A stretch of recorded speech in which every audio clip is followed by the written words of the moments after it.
రోజు సెల్యూట్ చేస్తూనే ఉన్నాం కదా అంట.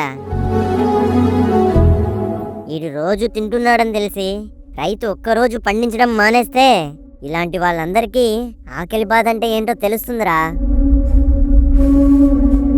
రోజు బతుకుతున్నామని తెలిసి గాలి ఒకే ఒక్కరోజు వీయడం ఆపేస్తే ప్రపంచంలో ఉన్న ప్రతి ఒక్కటి ప్రాణాలు పోతాయిరా. నిర్లక్ష్యం అనే ఒక చిన్న పురుగు చాలురా మనిషిని నాశనం చేయడానికి. ఈరోజు ఒక్కరోజే అనే మొదలైన నిర్లక్ష్యం రేపు వారంగా మారుతుంది, మరునాడు నెలగా మారుతుంది, ఆ తర్వాత రోజు ఏడాదిగా మారి ఈ నిర్లక్ష్యం మన లక్ష్యాన్ని పెక్కిలించి పారేస్తుంది. ఈ నిర్లక్ష్యం మన పనిలో ఉంటే మార్చుకోవచ్చు, జీవన శైలిలో ఉంటే సరిదిద్దుకోవచ్చు. కానీ ఇదే నిర్లక్ష్యం జాతీయ జెండా వైపు మళ్ళితే మళ్ళీ మనందరినీ ఒక తాటిపై తీసుకురావడానికి ఆనాటి యోధుల్లా ఈనాడు ఎంతమంది ఉన్నారు.